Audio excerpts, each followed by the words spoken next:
Bonjour à toutes et bonjour à tous, soyez les bienvenus. Nous sommes à pause pour cette édition exceptionnelle des 24 heures de Normandie. C'est la première édition.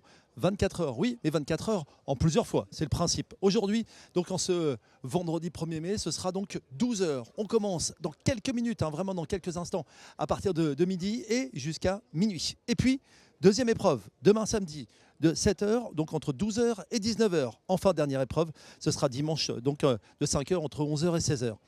Chaque course donne des points. 20 points pour le premier, 17 points, 15 points, 13 points, 11 points et ainsi de suite.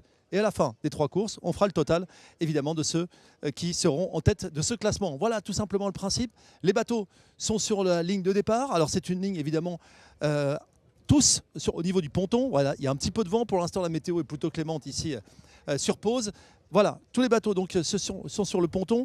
Là, on est sur la partie ravitaillement qui sera évidemment très important. Donc, de ne pas perdre de temps, de ne pas faire de bêtises. Ça, c'est la zone ravitaillement qui sera donc mis en place avec chaque équipe prête à accueillir. Et puis, donc, on voit les bateaux qui sont donc ici, prêts à être relâchés par les coéquipiers et les bateaux. On va vous présenter donc les différents teams d'ici quelques instants et j'aurai le plaisir d'accueillir différents invités sur cette première session. Nous aurons donc 3 sessions ensemble. La première donc maintenant, la deuxième tout à l'heure à 17 h et la troisième donc à 20 h. On sera déjà dans la nuit, en tout cas presque. C'est vraiment un événement assez particulier. Les 24 heures, on connaît l'histoire évidemment sur Rouen pendant de très nombreuses années. Là, on est à pause. Alors, on n'est pas sur la base de l'Héripo, c'est comme tous ceux qui ne sont pas très loin de Rouen, qui connaissent un petit peu pour se détendre. Là, on est vraiment dans une base de loisirs. Ici, vous avez la partie où régulièrement et chaque week-end, vous avez des amateurs de ski nautique et d'autres sports nautiques qui s'amusent évidemment sur cette partie ici. Il va falloir tourner, on voit donc l'île qui est ici juste derrière donc les bateaux. Il va falloir tourner autour de cette île et faire donc un maximum de tours pour en arriver évidemment à la fin de cette course. Alors on est un peu dans l'inconnu de la part de la plupart des pilotes, la plupart des teams aussi évidemment, qui pour certains, on le sait, pendant très longtemps et tout au long de l'année, que ce soit en France ou à l'étranger, on va y revenir tout à l'heure sur la partie des pilotes étrangers, mais vous avez une course de vitesse, ça c'est ce qui se passe tout au long de l'année. Et puis à Rouen, il y a une histoire de plus de 45 ans autour de Rouen sur une course évidemment d'endurance. Et là, on va être dans l'endurance, c'est-à-dire que même si effectivement c'est sur 3 jours, mais il va falloir tenir longtemps. Il va falloir pouvoir faire des manœuvres, être premier sur le wall shot, c'est bien, c'est-à-dire le premier tour, c'est bien, mais il va falloir tenir le plus longtemps possible. Et pour m'accompagner, j'ai le plaisir d'accueillir une des membres de l'organisation qui sera avec nous, Marie-Laure Otard. Bonjour Marie-Laure. Bonjour Régis. Ça va? Oui, et toi? Oui, ça va très bien. Alors, Marie-Laure, ça a été un peu la course, évidemment. Comment se passent les dernières minutes avant le départ là? Pour tout le monde, le stress, forcément. Parce que qu'on soit pilote ou qu'on soit dans l'organisation, on se dit est-ce que tout va bien se passer comme on a prévu? Est-ce qu'on n'a rien oublié? Voilà. Mais en tout cas, ce qui me fait hyper plaisir, c'est que le public est au rendez-vous. Oui, effectivement, il y a du monde autour d'eux. C'est incroyable. Je suis venue de ma tente là-bas et j'ai fait tout le chemin de halage. C'est bluffant. Voilà, explication, Marie-Laure s'occupera donc de la partie ravitaillement, on en parlait tout à l'heure, c'est là où...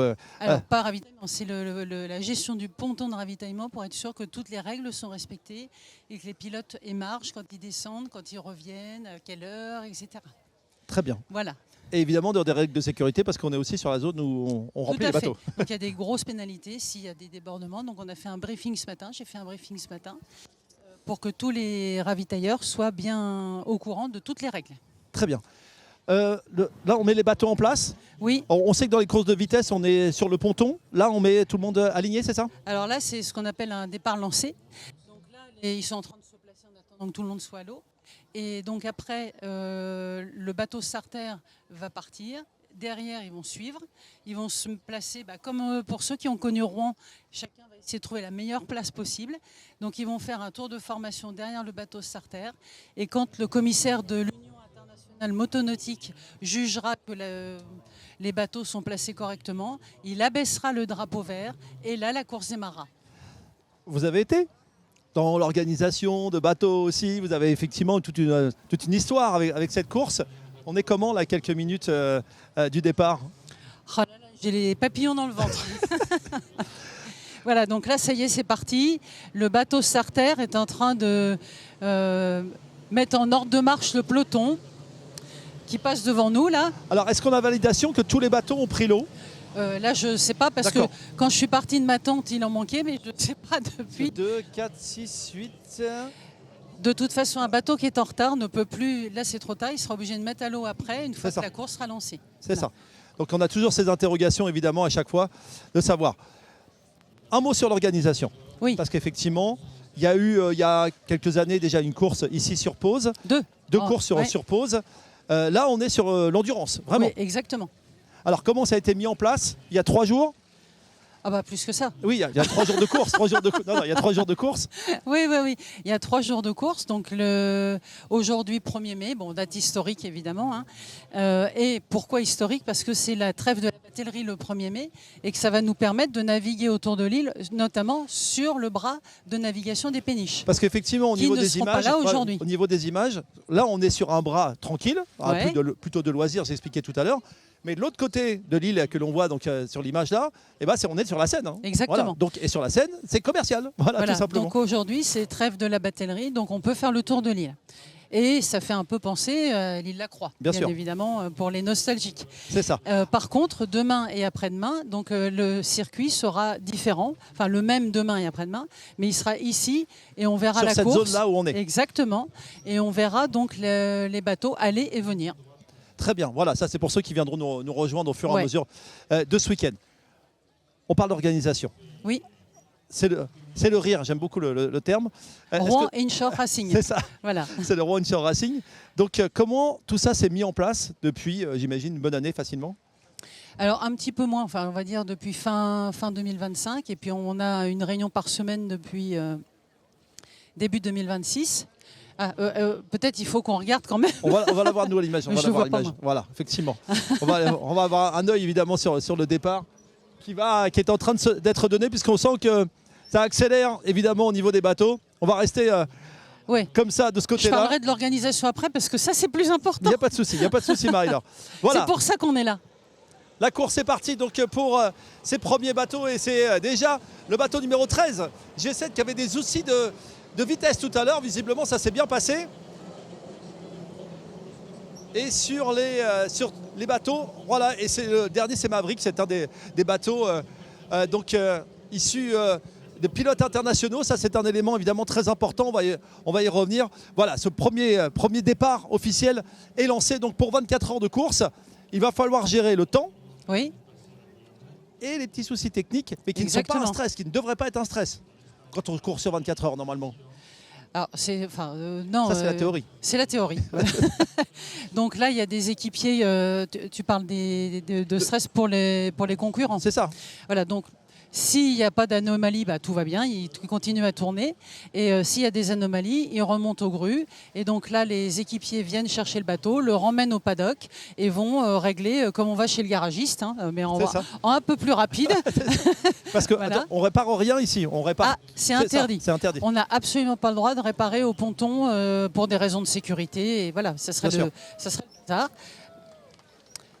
Donc voilà. Donc, Et derrière nous est passé le bateau de l'organisation qui a lancé, Ouais, lancé la course. Voilà. avec Angelo Poma, qui est le commissaire de l'Union internationale motonautique. Et c'est toujours le bateau numéro 13 qui est suivi du bateau numéro 2. Voilà pour ces premiers tours. Alors c'est bien évidemment d'être présent au niveau des partenaires, des sponsors. Il y a déjà quelques petits écarts hein, Oui. qui se sont créés on a quasiment entre le premier, pas loin d'une minute 30 à peu près, dans les premiers écarts que l'on peut voir ici pour le moment. Alors, je disais tout à l'heure, c'est très international. Oui. Ça, c'est un élément très important. Oui. On a alors Lituanie, Lettonie, Grèce, Slovaquie, Suède, Oui. c'est ça? Belgique. Belgique, évidemment Oui. aussi. Un Italien Oui. aussi. Voilà. Donc, Et une licence espagnole aussi. une licence espagnole. Donc ça Ouais. veut dire qu'on a des pilotes qui viennent d'un peu partout dans l'Europe pour Ouais. cette course. Il y en a qui ont fait quand même 2200 km pour venir ici. Hein. En bateau? Avec le bateau, mais derrière. Ouais. Ça veut dire qu'il y a toujours une appétence pour cette course des 24 heures, pour Oui. l'endurance. Ça fait rêver. Je pense que 24 heures, que ça soit en voiture, en moto, en karting, en camion, en plein de choses, en mobilette. Oui, il y a Ça- tout, il y a du trottinette, Oui, il y a oui, tout, oui, aujourd'hui. Et donc c'est l'endurance par excellence. Voilà, donc les gens, on voit bien quand on va au Mans, quand il y a une 24 heures, la foule qu'il y a une ambiance particulière dans une course d'endurance, grande longueur comme ça. Donc là, juste pour rebondir sur ce qui se passe, c'est pas parce que le 13 est premier, je lui souhaite, hein, mais c'est pas parce qu'il est premier tout de suite qu'il le sera à la fin, parce qu'il peut se passer plein de choses en 12 heures. C'est ça, ouais. Voilà. Déjà sur ces 12 heures, ça va être une vraie expérience parce que la plupart d'entre eux, certains courent en championnat de France, ou d'autres peut-être en championnat du monde de vitesse. On est sur des courses de 2-3 heures maximum, et Oui, encore c'est ça. 3 heures, c'est déjà vraiment très très large. Donc là, il va falloir savoir à quel moment et comment les bateaux vont tenir. Les pilotes, évidemment, mais les bateaux. Alors, dans les équipes engagées et dans les pilotes engagés, il y a des gens qui avaient fait les 24 heures motonautique de Rouen.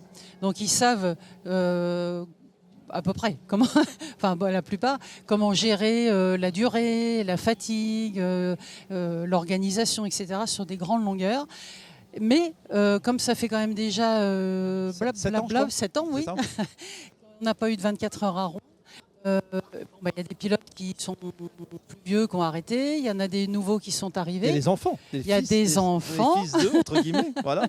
Et donc, il y en a dans la nouvelle génération de pilotes qui n'ont jamais fait des grandes endurances. Et il y en a qui n'ont jamais fait la nuit. Oui. Donc là, on va faire un petit échantillon. Hein. Ce n'est pas comme les 24 heures à Rouen. Mais quand même, pour certains, ça sera une première. C'est ça, il va falloir gérer effectivement le temps. Alors, en l'occurrence, là, sur ces 12 heures. Alors, demain et après-demain, ce sera un peu plus nuancé parce que c'est 7 heures ou 5 heures. Oui. Voilà, et on sera en journée. Mais cette journée d'aujourd'hui peut tout changer sur les classements, évidemment, finaux. Mais il va falloir tenir. Parce que si on finit, même si on fait de bonnes heures faciles, si ce soir vous êtes à la fin du classement, ça va être difficile de revenir sur les 2 prochains jours, quoi. Alors, il y a 3 courses. Il y a il y a des points qui sont attribués pour le classement à chaque course. Et après, c'est le cumul des points qui fera le vainqueur des 24 heures. Mais une 24 heures, rien n'est joué. Donc on peut très bien course, en panne la deuxième et être aussi premier la troisième course. Ce qui fait que ça fera quand même pas mal de points. Et malgré tout, en ayant raté la deuxième course, mieux que certains qui auraient fait 8e, 7e. Voilà. Ça, ouais. Donc en fait, rien n'est joué. Et donc au fur et à mesure, on va découvrir évidemment cette course qui avance. Un mot là c'est lancé. On va parler d'organisation. Oui. C'est important. On va y revenir. On va y revenir à un moment donné. 150 bénévoles, on m'a dit, c'est ça à peu près ? Oui, on est à 135 à peu près. Donc des personnes qui ont donné du temps en amont, pendant, après, et qui viennent de tout milieu, de tout alors, d'un peu partout. Ceux qui sont dans l'organisation depuis le début, c'est le comité d'organisation. On est 8-10, voilà. Permanent, toutes les semaines, plus on a des choses à faire dans la semaine, voilà. Et puis en après, plus de vos métiers respectifs. oui. Alors heureusement, dans le... C'est le drone qui fait ce bruit-là. Voilà, il y a un petit sifflement et c'est un drone derrière. Dans le comité d'organisation, on est plusieurs à être récemment retraités, ce qui fait que ça facilite un peu les choses. Ça voilà. donne temps, Mais pas tous. Bon. Et puis après, il y a des bénévoles qui viennent, alors qu'aujourd'hui, par exemple les plongeurs, évidemment, ils n'ont pas d'action à faire particulière avant. Donc ils étaient là ce matin à 7 h et puis ils ont été dans leur bateau, ils ont fait une formation, enfin voilà. Et puis après, il y a d'autres bénévoles, on va dire intermédiaires, c'est ceux qui viennent depuis 8 jours, ou comme ça, qui viennent aider pour mettre des barrières, mettre des banderoles, installer les pontons, voilà, parce que contrairement à un circuit terrestre qui existe, qui a déjà des vibreurs, une piste, c'est pas du permanent, mais du semi-permanent. Ici, il n'y a rien. Donc ça veut dire qu'il faut qu'on crée ex nihilo une infrastructure pour répondre à toutes les... Donc un secrétariat, des gens pour la signature pilote, il faut des gens pour le grutage, il faut et ainsi de suite. Donc tout ça, il faut le préparer dans la semaine pour que ça soit prêt aujourd'hui. Ouais. Alors cette course ici à Pose, elle est évidemment avec le club de nautique de Pose. Oui. Comment ça s'est passé avec eux ? Bien, parce qu'en fait, on a fait une première, pas tentative, mais enfin un premier rapprochement en 2023. Et, parce qu'en fait, dans l'organisation, il y a beaucoup de gens de Pose, dont du cercle nautique. Et donc, ça les gratouillait quelque part de refaire une course. Donc, ils ont dit, ça serait bien. Voilà. Donc, on a fait une course de vitesse. Et puis, on a remis ça l'année d'après. Et là, forcément que ça gratouillait encore un peu plus fort. Et on se dit, pourquoi pas une 24 heures, quoi. Et il y en a plus à Rouen. Certes, il y a les nostalgiques de Rouen. J'ai vu aussi sur Facebook, il y en a qui disent oui, ça ne sera pas les 24 heures de Rouen. Bien sûr, puisque c'est pas à Rouen. C'est les 24 heures de Normandie. On a le droit de faire aussi une 24 heures et de faire plaisir à tous les gens qui sont là. Bien sûr. C'est tellement plaisant, quoi, de se dire il y a quand même des gens qui sont amoureux de cette course-là. Et si on ne peut pas la faire à un endroit, on va la faire à un autre. Voilà. Et paradoxalement, dans le monde, il n'y a pas de course d'endurance. Pas beaucoup, non. C'est ça. Oui. C'est surtout des courses de vitesse. Voilà. Pour les villes, le championnat de France, c'est de la vitesse. Il y a pas mal de choses autour de ça. Un mot sur les équipes engagées. Oui. 11. 11, exactement. On a des Rouennais, on disait tout à l'heure, quelques-uns. Parce que les enfants qui ont participé, mais pas que.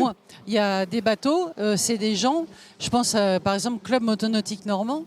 Moi, ça fait 38 ans que je suis dans le motonautisme. Ils étaient déjà là. Et ils ont encore un bateau. Ils arrivent à acculturer des jeunes, à créer des pilotes et puis à continuer. Donc il y a vraiment des gens qui sont des habitués. Et puis il y a des gens qui sont plus récents. Voilà.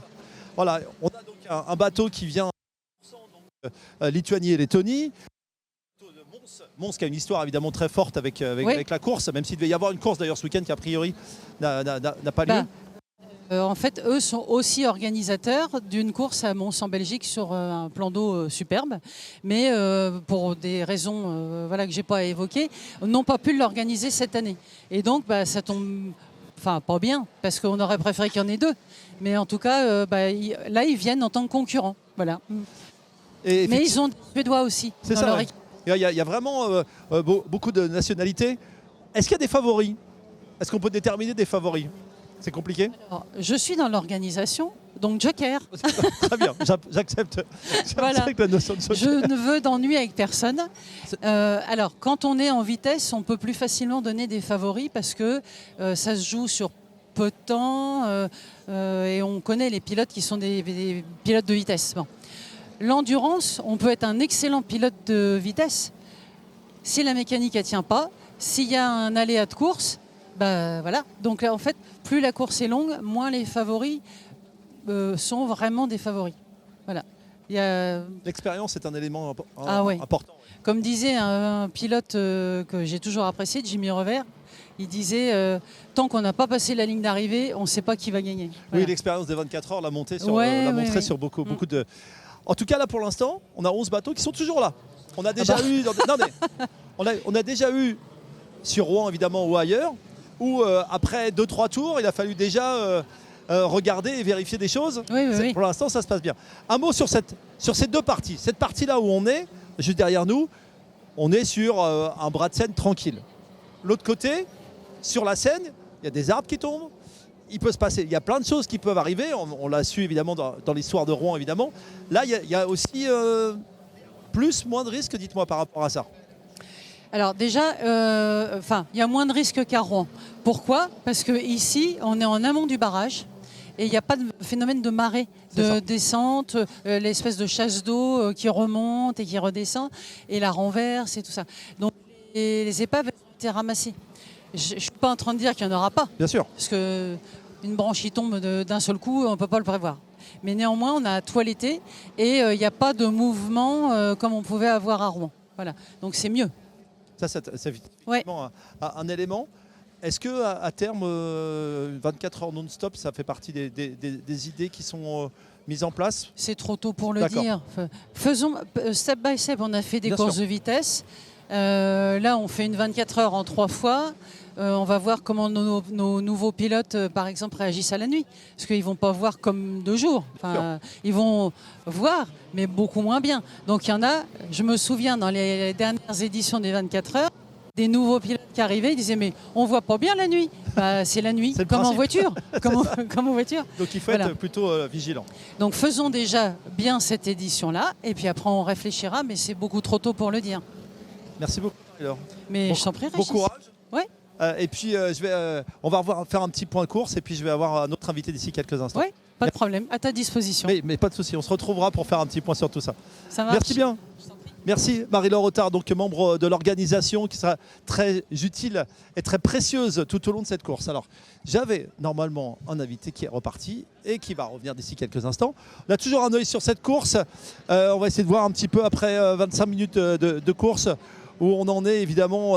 J'ai l'impression que toujours le bateau donc, numéro 13 est toujours devant, suivi par le 87 dans les petits éléments qu'on peut avoir. Alors je vous disais tout à l'heure sur cette course, eh bien, vous avez beaucoup de bateaux donc, issus de l'histoire un peu rouennaise, mais pas que, puisque nous avons aussi, je vous disais tout à l'heure, eh bien, le Aklashelf. Alors je vais m'excuser excusez-moi pour les prononciations.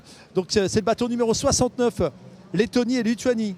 Bateau 86, Slovakia Team. Là on est 100% donc slovaque. Voilà pour les éléments. Le bateau numéro 38, donc nous avons sur ce bateau 2 Belges et 2 Suédois. Et puis sur le bateau numéro 6, le team VSI Racing, un Letton qui est là. Le team numéro 5, le team Autovision, vous avez 2 Français, un Grec et un Italien. Et enfin, donc Marie-Laure en parlait tout à l'heure, le team Torpilleur Racing, bateau numéro 9, avec donc eh bien, un Espagnol. Voilà un petit peu donc, pour cette course internationale. J'attends mon deuxième invité d'ici quelques instants, qui devrait pas tarder. À noter quand même sur le partenariat, évidemment, l'événement est organisé eh bien, par le Rouen Inshore Racing, dont Marie-Laure faisait partie il y a quelques instants, on en parlait tout à l'heure, le RIR, le club nautique Rouen-Pose, la ville de Pose, le département de l'Eure et la région donc, Normandie, qui sont donc ces partenaires importants de cette course. Alors, un mot sur le circuit, on en parlait tout à l'heure. Aujourd'hui, donc, c'est 2 km 183, balisé donc, de 6 bouées orange et une bouée jaune. Et puis, dimanche et samedi et dimanche, c'est mieux dans cet ordre-là, eh bien, ce sera donc un circuit de 2 km 091, un circuit un peu plus petit, donc, qui sera sur le plan d'eau, donc qui sera moins sur la Seine, pour expliquer un petit peu la simplification. D'ici quelques secondes, je devrais recevoir donc, Antoine Mille de 1000 BTP, qui était avec moi il y a quelques instants, je le voyais, et que je ne vois plus. Donc bah, c'est pas grave, on va continuer à observer cette course et à voir qu'effectivement, eh bien, le bateau 38, je vous en parlais il y a quelques instants, eh bien, fait partie donc, de ces bateaux qui sont sur la tête de course. Hein. Le team Inshore, bateau numéro 1. On va retrouver évidemment, pour l'instant, donc on a pu le voir, le team... bateau numéro 13, le team G7 by MRC avec Antoine Boutret, Jérémy Brisset, Quentin Dailly et Jean-Baptiste Thomas qui sont pour l'instant eh bien, sur cette partie en tête du classement.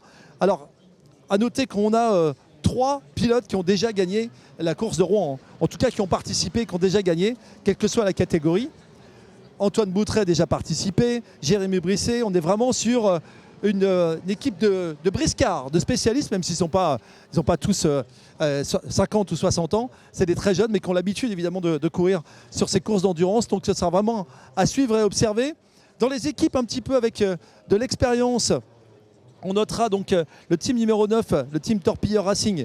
Romain Nedelec, lui, a déjà participé de nombreuses fois sur les 24 heures.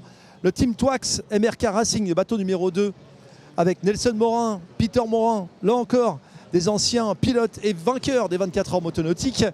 Et puis on va retrouver encore dans les anciens, en tout cas ceux qui ont déjà participé, eh bien, le bateau numéro 27, BRT Maverick Racing avec Alexandre Bourgeot.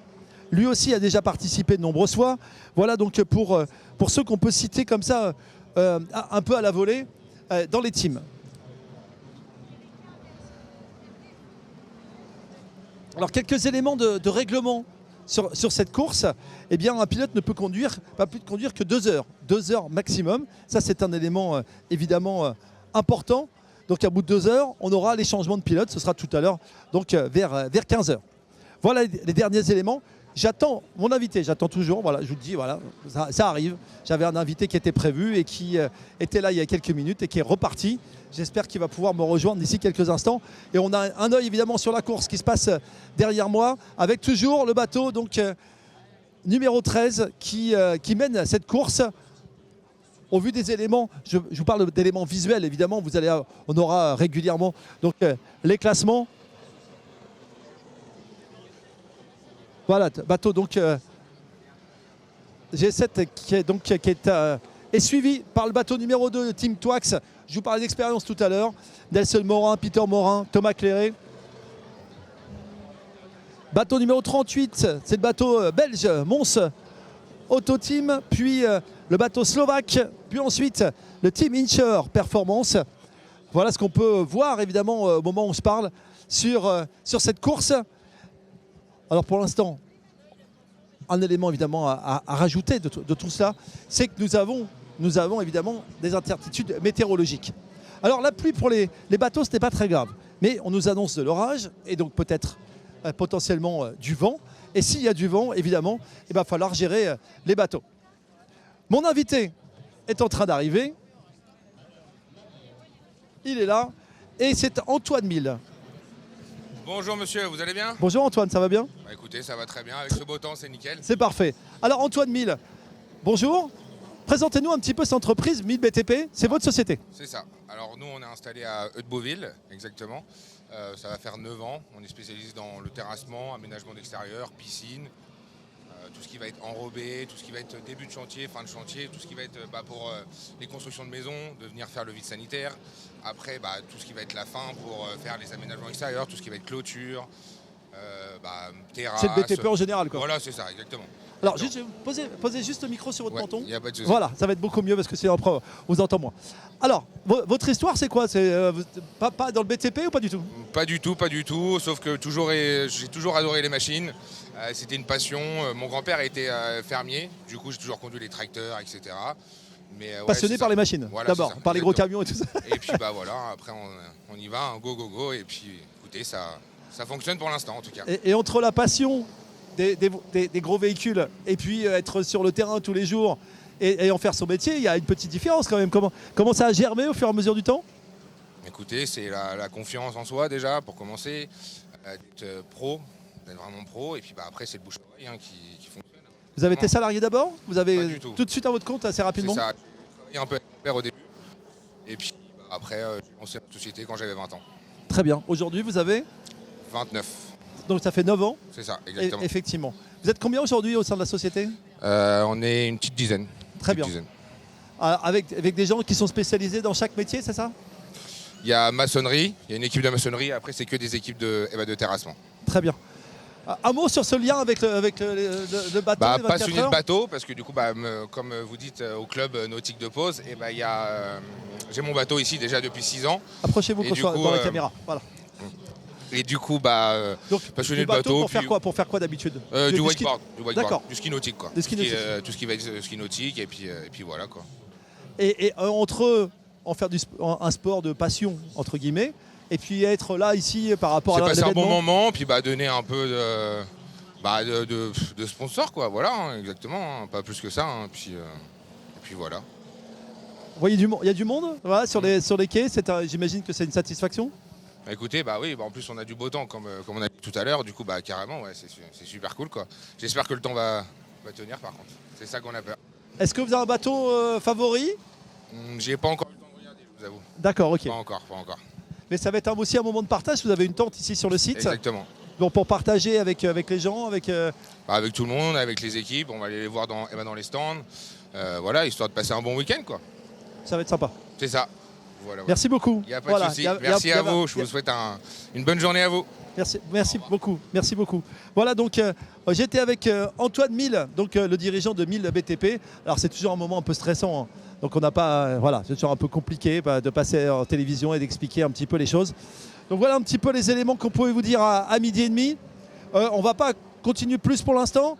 Et nous, on se retrouvera tout à l'heure à 15h. On fera un vrai point course. Là, on voit évidemment que tous les bateaux sont évidemment prêts à en découdre. Pour l'instant, les positions sont stables et c'est normal.